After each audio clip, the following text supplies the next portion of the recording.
వాక్య భాగంలోనికి వెళదాం. ఈరోజు ధ్యానాంశముగా కీర్తనల గ్రంథము 33వ అధ్యాయము 16వ వచనము నుండి కొన్ని వచనాలు చదువుకుందాం. ఏ రాజును సేనా బలము చేత రక్షింపబడడు, సేనా బలము చేత రక్షింపబడడు, ఏ వీరుడును అధిక బలము చేత తప్పించుకొనడు, రక్షించుటకు గుర్రము అక్కరకు రాదు, అది దాని విశేష బలము చేత మనుషులను తప్పింపజాలదు,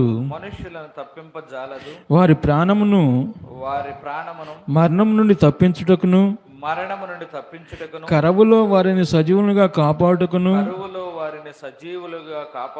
యెహోవా దృష్టి ఆయన యందు భయభక్తులు గల వారి మీదను, ఆయన కృప కొరకు కనిపెట్టు వారి మీదను నిలుచుచున్నది. మనము యెహోవా పరిశుద్ధ నామమందు నమ్మిక ఉంచి ఉన్నాము. ఆయనను బట్టి మన హృదయం సంతోషించుచున్నది, మన ప్రాణము యెహోవా కొరకు కనిపెట్టుకొనుచున్నది. ఆయనే మనకు సహాయము, మనకు కేడమునై ఉన్నాడు. యెహోవా, మేము నీ కొరకు కనిపెట్టుచున్నాము. నీ కృప నా మీద నుండును గాక. ఆమేన్. ఆమేన్. 16వ వచనం నుండి, అనగా కీర్తనల గ్రంథము 33వ అధ్యాయము 16వ వచనం నుండి కొన్ని వచనాలు మనం చదివాం. ఇక్కడ ప్రధానముగా మనకు కొన్ని మాటలు కనిపిస్తాయి. ఏమిటంటే, ఒకటేమో ఎవరు రక్షించబడతారు లేకపోతే ఎవరు తప్పించబడతారు అనే మాట. ఏ రాజును సేనా బలము చేత రక్షింపబడడు, ఏ వీరుడును అధిక బలము చేత తప్పించుకొనడు. ఇది ఒక మాట అయితే, రెండవ మాట, యెహోవా దృష్టి ఆయన యందు భయభక్తులు గల వారి మీదను ఆయన కృప కొరకు కనిపెట్టు వారి మీదను నిలుచుచున్నది. రెండవది. మూడవది, మనము కనిపెట్టుచున్నాము, మన ప్రాణము యెహోవా కొరకు కనిపెట్టుచున్నది, ఆయనే మనకు సహాయము అని 21వ వచనంలో అంటాడు. ఈ యొక్క వచనాలన్నిటినీ మనము ధ్యానం చేస్తే, ఏ రాజు కూడా తన సేనా బలము చేత రక్షించబడడు, ఏ వీరుడును కూడా అధిక బలము చేత తప్పించుకొనడు. ఈ మాటలు మనం చూస్తే కీర్తనాకారుడు చెబుతూ ఉన్నాడు. ఈ కీర్తనను ఎవరు రాశారు అనేది మరి పైన మనకి హెడ్డింగ్లో కనిపించదు. ఒకవేళ దావీదు రాశాడేమోనని అనిపించింది. ఆ పదజాలం అది అది చదివినప్పుడు, ఆ 32వ కీర్తనకి కంటిన్యూషన్గా పదజాలం చూసినప్పుడు ఒకవేళ దావీదు రాసి ఉంటాడేమో. అయితే ఈ యొక్క 16వ వచనములో మనం చూసినట్లయితే, ఎవడు కూడా సేనా బలము చేత, అనగా ఏ రాజు కూడా సేనా బలము చేత రక్షింపబడడు, ఏ వీరుడును కూడా అధిక బలము చేత తప్పించుకొనడు. చాలామంది మనము లేకపోతే లోకంలో అనుకుంటాం, మాకున్న టాలెంట్ కావచ్చు, లేకపోతే మాకు ఉన్న శక్తి కావచ్చు, మాకు ఉన్న ఆస్తి కావచ్చు, మాకున్న ఐశ్వర్యము కావచ్చు, ఇవి మమ్ములను ఏం చేస్తాయంటే రక్షిస్తాయి, ఇవి మమ్ములను తప్పిస్తాయి, ఇవి మమ్ములను ఆదరింప చేస్తాయి అని చాలామంది కూడా ఒక విధమైన ఆలోచనలో ఉంటారు. కానీ ఇక్కడ దేవుని యొక్క వాక్యం ఏమి సెలవిస్తుందంటే, కీర్తనకారుడు తన కీర్తనలో ఏమి రాస్తున్నాడంటే, ఏ రాజు కూడా తన సేనా బలము చేత రక్షించబడడు.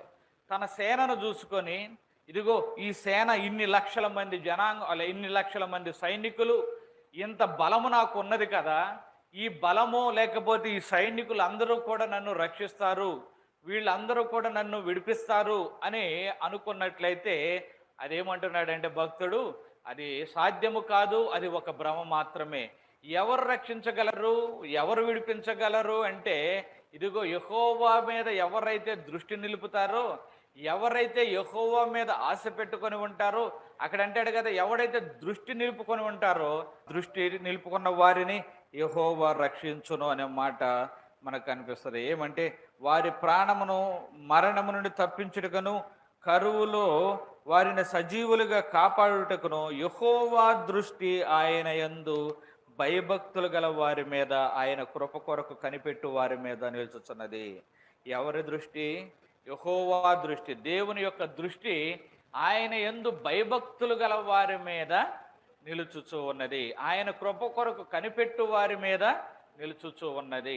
ఈ ఉదయకాలంలో మనం ప్రశ్న వేసుకుంటే, యెహోవా దృష్టి మన మీద ఉన్నదా? యెహోవా దృష్టి, దేవుని యొక్క దృష్టి మన మీద ఉన్నదా? ఎవరి మీద ఉంటుందని చెప్పాడు?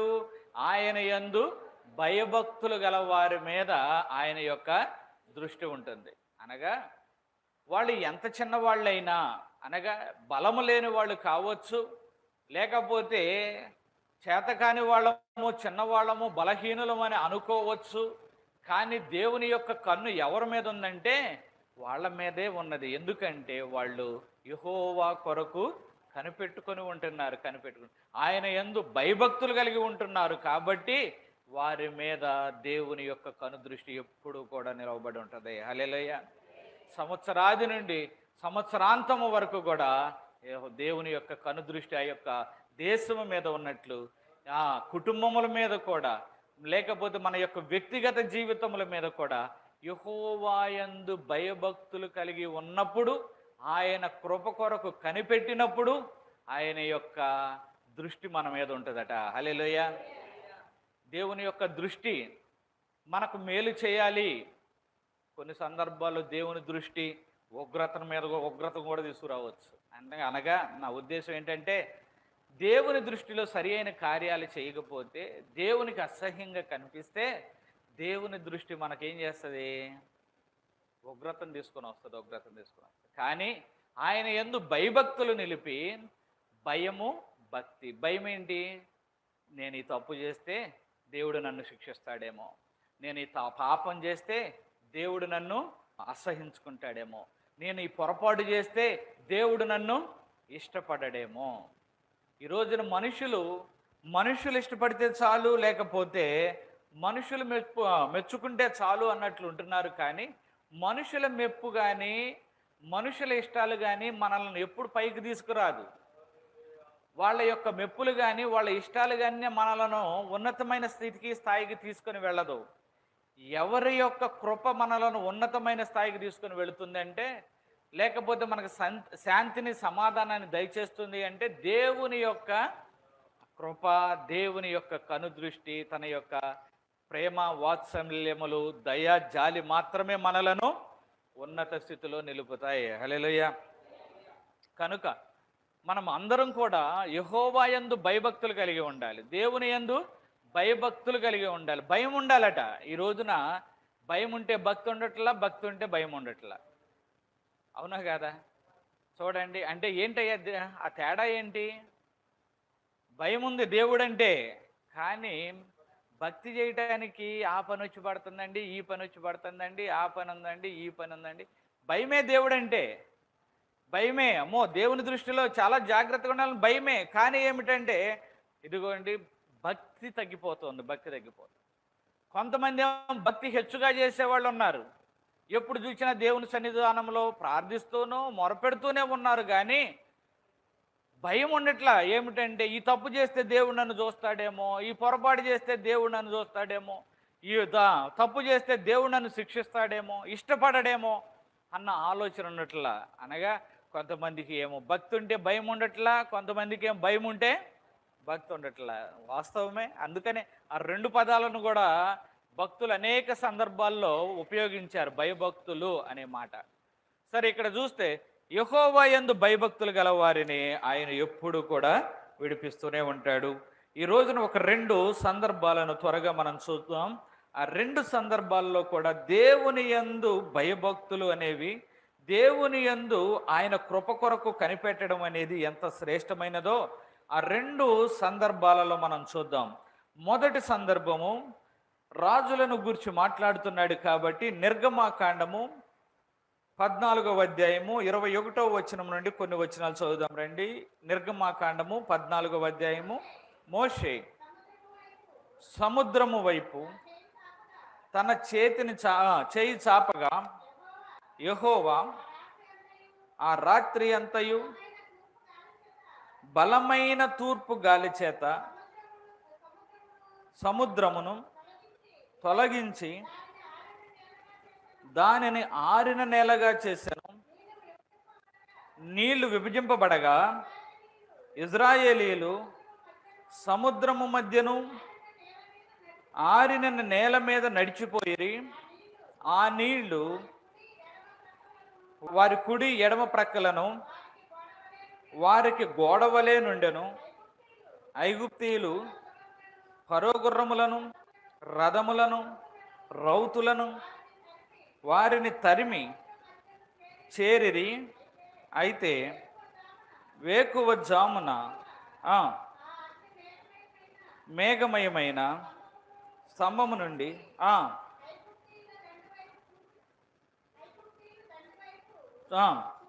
చూచి ఐగుప్తీయుల దండును కలవరపరిచి వారి రథచక్రములు ఊడిపడినట్లు చేయగా వారు బహు కష్టపడి తోలుచుండరి. అప్పుడు ఐగుప్తీయులు పారిపోదుము రండి, యెహోవా వారి పక్షమున మనతో యుద్ధము చేయుచున్నాడు అని చెప్పుకొనిరి. చాలండి, చాలు. ఈ 14వ అధ్యాయము మొదటి నుండి మనం చూసినట్లయితే ఇజ్రాయేలీలు విడిపించబడ్డారు. ఒక చిన్న ప్రశ్న వేస్తా. ఇజ్రాయేలీలు ఐగుప్తు దేశంలో ఎన్ని సంవత్సరాలు నివసించారు? ఎన్ని సంవత్సరాలు నివసించారంటే 430 సంవత్సరాలు. 430 సంవత్సరాలు వాళ్ళు ఐగుప్తు దేశంలో వాళ్ళు బానిసలుగా జీవించారు. సరే, 430 సంవత్సరాల్లో ఆ యోసేపు బ్రతికినంతకాలం కొద్ది సంవత్సరాలు తీసేస్తే, లేకపోతే ఆ యోసేపు బ్రతికినంతకాలం కొంతకాలం ప్రక్కన పెడితే, సుమారుగా కొన్ని వందల సంవత్సరాలు, ఇంచుమించు 400 సంవత్సరాలకు అటు ఇటుగా కొన్ని వందల సంవత్సరాలు వాళ్ళు బానిసత్వంలో గడిపారు. బానిసత్వంలో గడిపిన తర్వాత దేవునికి మొరపెడుతూ ఉన్నారు. ప్రభువా, మమ్మలను ఎప్పుడు విడిపిస్తావు? ప్రభువా, మా యొక్క పితరులకు వాగ్దానం చేసావు కదా, ఇదిగో కనాను దేశాన్ని మా పితరులకు ఇస్తానన్నావు కదా. ఇదిగో దేవాన్ని వారు మొరపెడుతూ ఉన్నారు. ఎందుకు? వాళ్ళ శ్రమను తట్టుకోలేక మొరపెడుతూ ఉంటే మోషేను పంపించి దేవుడు అద్భుత కార్యములను చేసి ఇజ్రాయేలీలను విడిపించాడు. అవునా? విడిపించిన తర్వాత వాళ్ళు కనాను దేశమునకు ప్రయాణమై వెళుతూ ఉన్న సందర్భంలో ఎర్ర సముద్రము దగ్గరకు వచ్చి ఆగినప్పుడు, ఈ ఎర్ర సముద్రము దగ్గర ముందుకు వెళ్ళాలి అంటేనేమో ఎర్ర సముద్రం ఉన్నది, వెనుక చూస్తే ఎవరు వచ్చేస్తున్నారు? శత్రు సైన్యము. ఎవరు? ఫరో రాజు తన యొక్క సేనా బలముతో వస్తా ఉన్నాడు. సేనా బలం, ఆ పదాలు వాడదాం. ఏమిటి? ఆ కీర్తనలో చదివేమని? రాజు యొక్క సేనా బలం అన్నాడు కదా. ఇక్కడ ఫరో సేనా బలముతో వచ్చేస్తూ ఉంటే ఇజ్రాయేలీయులు భయపడుతూ ఉన్నారు. భయపడుతూ మొదటిగా దేవునికి మొరపెట్టారు. ప్రభువా, మమ్ములను విడిపించు నాయనా, మమ్ములను రక్షించు నాయనా, శత్రువు చేతిలో నుండి మమ్మలను విడిపించు నాయనా అని మొదటిగా వారు మొరపెట్టారు.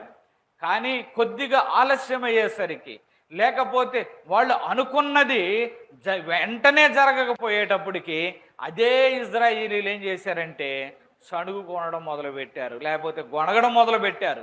ఇదిగో మోషే మీద గొనగడం మొదలుపెట్టారు. దేవుని మీద కూడా అవిశ్వాసంతో వాళ్ళు గొనగడం మొదలుపెట్టారు. ఎందుకు? దేవుడు ఇంకా రావట్లా, లేకపోతే దేవుడు ఇంకా కార్యం జరిగించట్లా. దేవుడు మరి మోసే మాట విని మేము బయటకు వచ్చాం, కానీ ఇప్పుడు చూస్తేనేమో ముందుకు వెళ్ళటానికి లేదు, వెనక్కి వెళ్ళటానికి లేదు. చూడండి, ఇజ్రాయేలీయులు ఐగుప్తు దేశంలో ఎంత గొప్ప కార్యాలు చూశారండి. నీటిని రక్తంగా మార్చడం ఎంత సాధారణమైన కార్యం అది కాదు కదా. కప్పలను రప్పించటం, కర్రను పాముగా మార్చటం, వడగండ్లు గొరవటం. ఇదిగో ఐగుప్తు దేశం యొక్క ప్రతి జ్యేష్ఠ కుమారుడు కూడా సంహరించబడటం. ఎన్ని గొప్ప కార్యాలు చూశారో. అయినా విశ్వాసం అనేది రావట్లేదు ఏంటండి? విశ్వాసం అనేది మనస్సులో కలగడం లేదేంటండి? ఎందుకని అంటారు? ఎక్కడో తేడా ఉంది కదా. ఎన్నో కార్యాలు చూశారు, ఎన్నో చూసిన వీళ్ళు మోషే దగ్గరికి వెళ్ళి ఏం చెప్పాలి అసలు? అయ్యా, మన దేవుడు ఎన్ని గొప్ప కార్యాలు చేశాడండి, ఇదిగో ఈ సందర్భంలో కూడా గొప్ప కార్యాన్ని చేయలేడా? మన దేవుడు గొప్ప కార్యాన్ని చేయగలడు. దేవుడు ఏదో ఒక దిక్కు నుండి ఏదో ఒక రకంగా మనము ఊహించలేము, కానీ దేవుడు అద్భుత రీతిగా దేవుడు గొప్ప కార్యాన్ని చేస్తాడు. కనుక మోషే, మనం అందరము కలిసి ప్రార్థన చేద్దాం, మనం అందరం కలిసి మోకరిల్లుదాం, మనం అందరం కలిసి మన దేవుణ్ణి బ్రతిమలాడుకుందాం మోషే అనవలసిన వీళ్ళు మర్చిపోయారండి. పాత రోజులు అనగా దేవుడు చేసిన కార్యాలను మర్చిపోయి సణుక్కుంటున్నారు. మాకు అక్కడ సమాధులు లేవని ఇక్కడ తీసుకొచ్చావా? లేకపోతే మాకు అక్కడ పరిస్థితులు బాగోలేవని మమ్మల్ని ఇక్కడ తీసుకొని వచ్చావా? చంపుటకు తీసుకొని వచ్చావా? మోషే, ఎందుకు తీసుకొచ్చావు మోషే అని వాళ్ళు సణుగుతూ ఉంటుంటే మోషే వెళ్ళి దేవుని దగ్గర మొరపెట్టినప్పుడు, మోషే ఇదిగో నీ చేతిని చాపయ్యా, నేను గొప్ప కార్యమును జరిగించబోతున్నాను అని దేవుడు ముందుకు సాగిపోవుడి అనే మాట మనం పైన చూస్తాం కదా. ముందుకు సాగిపోవాలంటే ఎక్కడికి వెళ్ళాలి ప్రభువా? నీవు నీ కర్రని ఎత్తి ఆ సముద్రం వైపు నీ చెయ్యి చాపి దానిని పాయలుగా చేయుమో, అప్పుడు ఇజ్రాయేలీలు సముద్రం మధ్యను ఆరిన నేల మధ్యను నడిచిపోవుదురు. హల్లెలూయా. ఈ రోజుల్లో అయితే మనము, లేకపోతే ఈ రోజుల్లో సేవకులే కొన్ని పరిమితులు పెట్టేస్తున్నారు. దేవుడు అంత కార్యం చేయలేళ్ళమ్మా, లేకపోతే దేవుడు అంత కార్యం జరిగించలేళ్ళమ్మా. విశ్వాసులకు కావచ్చు, సేవకులకు కావచ్చు పరిమితులు పెట్టుకుంటున్నారు, కానీ దేవుని యొక్క శక్తికి పరిమితి లేదు అని మోషే నిరూపిస్తూ ఉన్నాడు. హల్లెలూయా. మోషే అంటున్నాడు, నిజముగా ఆ పరిస్థితుల్లో నీ చెయ్యి ఆ చాపయ్య సముద్రం వైపు ఆరిపోతుంది, 2 పాయలు అయిపోతుంది అంటే సాధారణంగా ఏ వ్యక్తి అయినా నమ్మగలడా? నమ్మలేడు. నిజంగా పాయలైపోద్దా? సముద్రం పాయలవడం ఏంటి ప్రభువా? ఆ సముద్రం చూచావా ఎంత ఉందో? ఆ సముద్రం చూచావా ఎంత పెద్దదో? ఆ సముద్రం చూచావా దాని యొక్క అలలు చూచావా? దాని ఘోష చూచావా ఎట్లా ఉందో? ఆ ఘోష వింటేనే భయం కదా. కొన్ని సముద్రాలు పెద్ద అలలు వస్తాయి. మనము ఆ బీచ్ దగ్గరికి వెళ్ళినప్పుడు పెద్ద అలలు వస్తుంటే భయం వేస్తుంది. ఎందుకంటే ఆ పెద్ద అలలు వచ్చి ఎక్కడికి అమ్మేస్తుందోనని ఆ అలలను చూసినప్పుడు భయం వేస్తుంది. ఇప్పుడు నిజంగా వీళ్ళు ఎంత పెద్ద సముద్రం చీలిపోద్దంటే ఎలా నమ్మగలడండి మోషే? కానీ దేవుని మాటను విన్నాడు, దేవుని మాట ప్రకారం తన చేతిని చాపాడు. హల్లెలూయా, హల్లెలూయా. మనం కూడా వింటున్న మనము మన చేతులను ప్రభు వైపు చాపాలి. హల్లెలూయా. దేవుడు మన ప్రార్థనలను ఆలకిస్తాడు, దానిలో ఎట్టి అనుమానం లేదు. దేవుడు మన ప్రార్థనలను ఆలకిస్తాడు. కొన్ని సందర్భాల్లో ఆలస్యం అవుతున్నట్లుగా అనిపించవచ్చు, కొన్ని సందర్భాల్లో ఏమి జరుగుతున్నట్లుగా అనిపించకపోవచ్చు, కొన్ని సందర్భాల్లో మనం ఓడిపోతున్నట్లుగా అనిపించవచ్చు, కొన్ని సందర్భాల్లో మనకి ఎవడో దిక్కులేడు, సహాయం లేదు అన్నట్లుగా అనిపించవచ్చు. కానీ ఈ మాట సేవకునిగా చెబుతున్నాను, దేవునిని మీరు నమ్మండి, దేవుడు తన కార్యములను జరిగించేవాడు. హల్లెలూయా. నిజం జరిగిస్తాడు ఆయన. ఆలస్యం కావచ్చు, కొద్దిగా ఇబ్బంది కావచ్చు, కొద్ది సమయం పట్టవచ్చు, దేవుడు తగిన సమయం మందు తన కార్యములను జరిగించేవాడు. మరి ఎందుకయ్యా వెంటనే మాకు కార్యాలు జరిగించవచ్చు కదా, వెంటనే మాకు కార్యములు జరిగించవచ్చు కదా అని మనం ప్రశ్నిస్తున్నట్లయితే దేవుడు నిన్ను పరీక్షించొద్దా? నీ భక్తి ఎలాంటిదో, నీ పరిస్థితులు ఎలాంటివో, నిష్ఠూరం బలుగుతావో, ఎలా బలుగుతావో, ఏమంటావో, లేకపోతే ఇంకెక్కడ ఏ ఆశలు ఉన్నాయో, ఏ ఆశలు? మా బంధువులు సహాయం చేస్తారులే, మా చుట్టాలు సహాయం చేస్తారులే, మా వాళ్ళు సహాయం చేస్తారులే, ఏ ఆశలు ఎక్కడెక్కడ ఉన్నాయో అవి కూడా తెగిపోవాలి కదా. అవునా కదా? అవి కూడా తెగిపోవాలి కదా, పూర్తిగా దేవుని మీద ఆనుకోవాలి కదా. అందుకని కొన్ని సందర్భాల్లో దేవుడు ఆలస్యం చేసినట్లుగా అనిపిస్తాడు, ఆలస్యం చేస్తున్నట్లుగా అనిపిస్తుంది.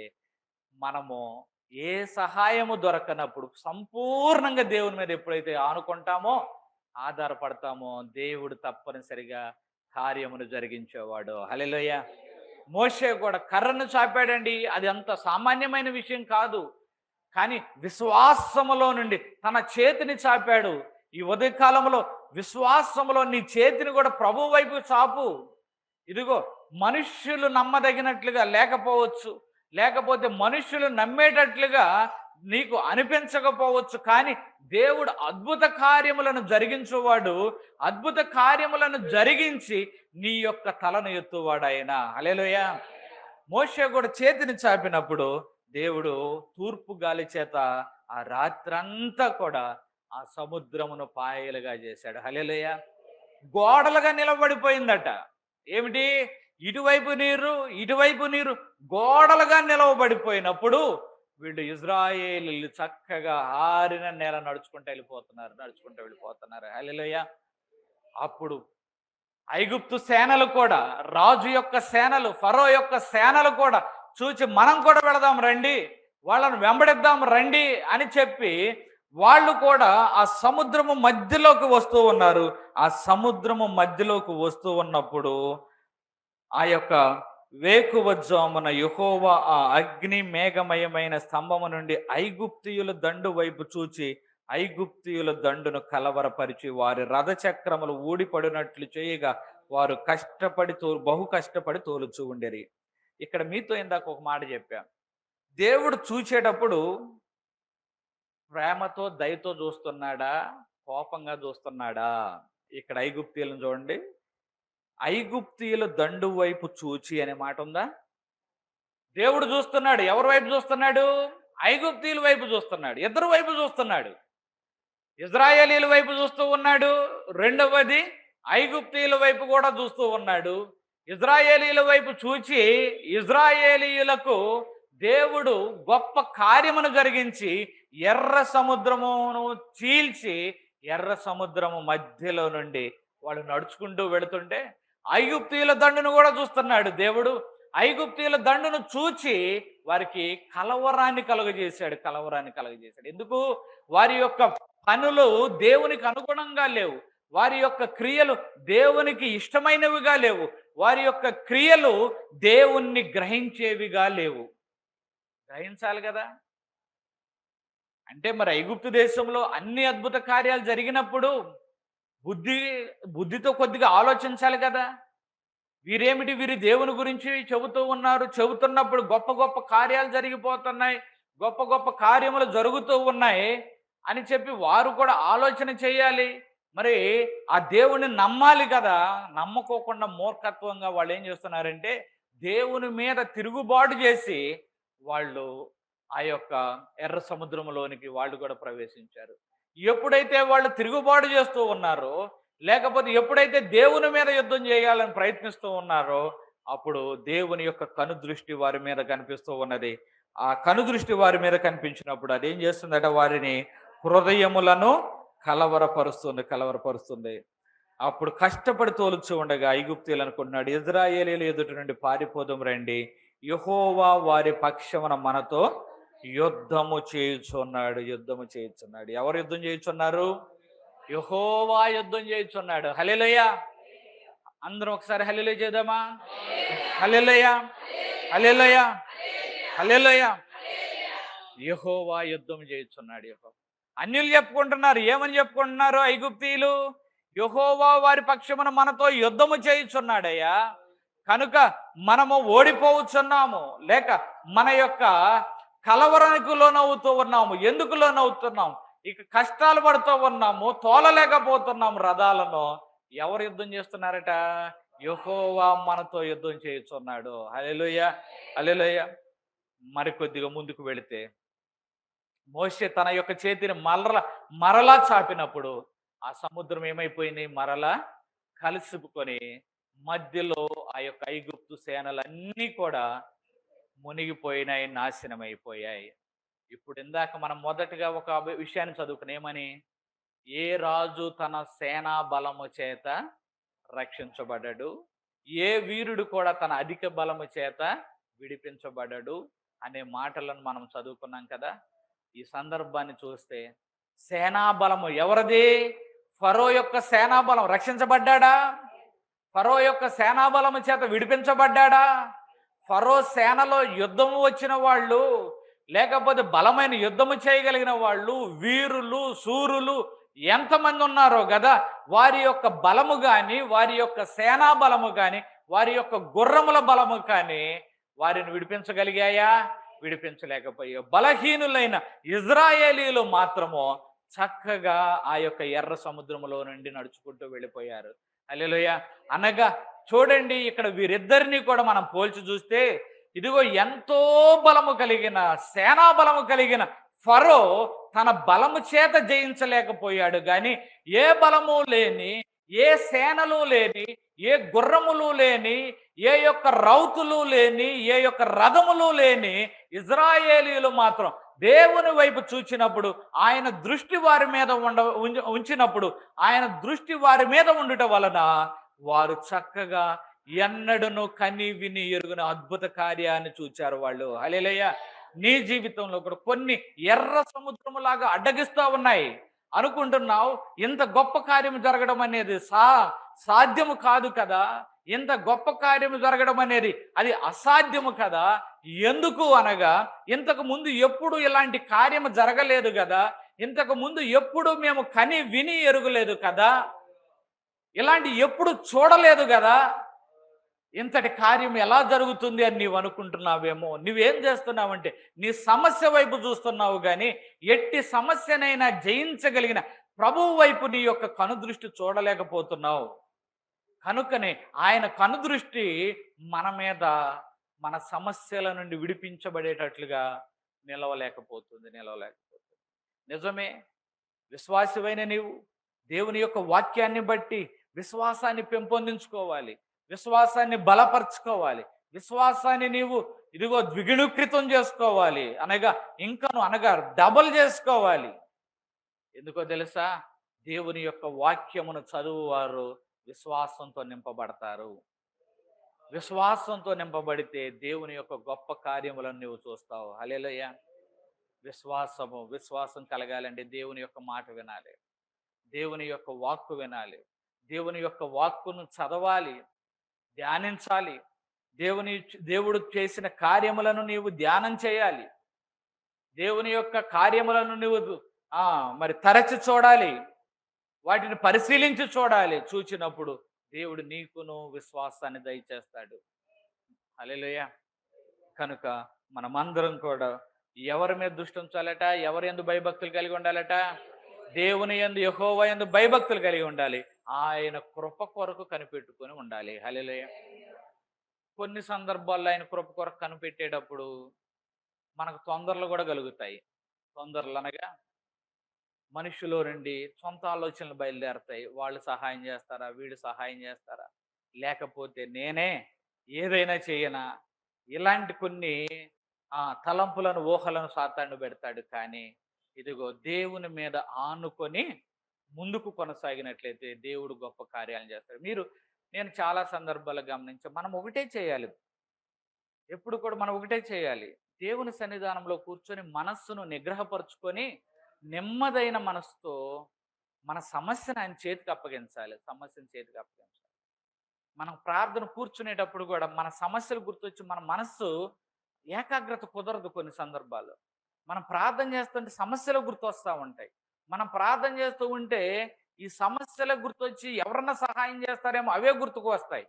సాతాను కూడా అయ్యే గుర్తు చేస్తాడు. నువ్వు ప్రార్థన చేస్తే మళ్ళీ ఎక్కడ గెలుస్తావునని, ఎంత ప్రార్థన ఎందుకు, నీకు పలానోళ్ళు సహాయం దక్కిద్దేమో, ఒకసారి ఒక రాయేసి చూడరాదు, లేకపోతే పలానోళ్ళు సహాయం చేస్తారేమో, ఒక చిన్న ప్రయత్నం చేసి చూడరాదు. ఇలా కొన్ని సందర్భాలు ఏకాగ్రత కుదరదు, ప్రార్థనలో ఏకాగ్రత కుదరనివ్వడం. కానీ నువ్వేం చేయాలంటే నిగ్రహించుకొని దేవుని సన్నిధానంలో నీ యొక్క మనస్సును అంతా పెట్టి ప్రార్థన చేయి. ఏమని ప్రార్థన చేస్తాను? దేవా, నా సమస్య నుండి నన్ను విడిపించు నాయన, నా కష్టము నుండి నన్ను విడిపించు నాయన, నా బాధ నుండి నన్ను విడిపించు నాయన, లేకపోతే నా ఓటము నుండి నన్ను విడిపించు నాయన అని నీవు ప్రార్థించినట్లయితే దేవుడు తప్పనిసరిగా మన మొరను ఆలకిస్తాడు.